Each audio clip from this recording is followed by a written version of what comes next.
is peanuts. Maglauay tayo ng gulay. Ayan guys, spinach. Spinach Tagalog. Tagalog is spinach.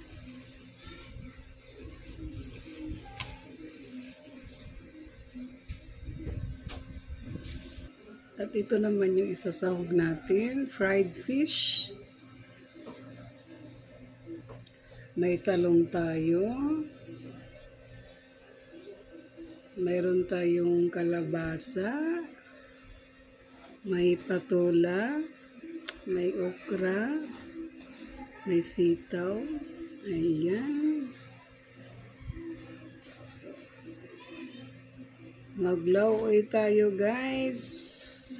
At ito ang ating mga pampalasa.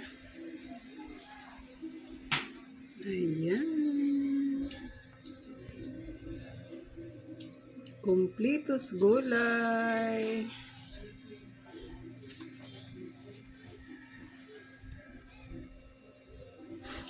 Nasubra kasing kahapon guys, prito namin na isda, kaya hinimay-himay ko siya, tinanggalan ko siya ng tinik, kaya ito yung isasahog natin sa ating gulay, sa ating lauoy.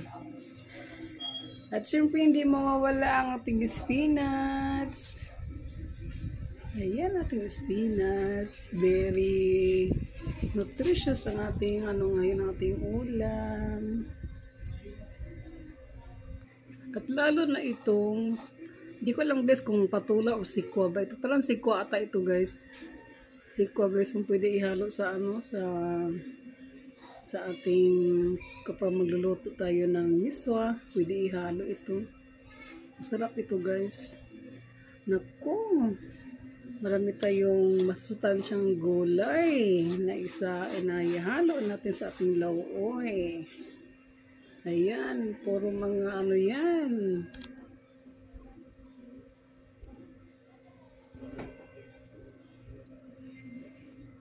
Yan guys. May kamatis, may luya, may sibuyas, at may green chili tayo na mahaba. Ayan guys, ang ating lutuin ngayon. Hindi ko na ipapakita guys kung paano ko sa lutuin. Alam niyo na, magsabaw. Sabaw-sabaw lang yan guys.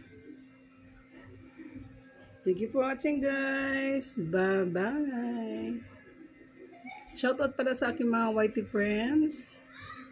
Shoutout sa inyo lahat guys. Sa aking mga silent viewers. At wag po natin kalimutan magtamsak, mag-like po at i-share po ang ating videos. Mag-comment po sa ating videos. Ayan guys.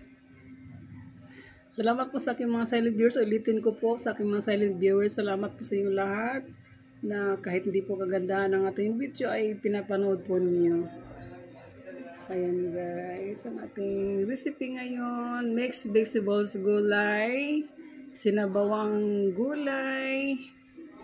Ayan. Ayan, ating spinach. Thank you for watching guys. Bye-bye.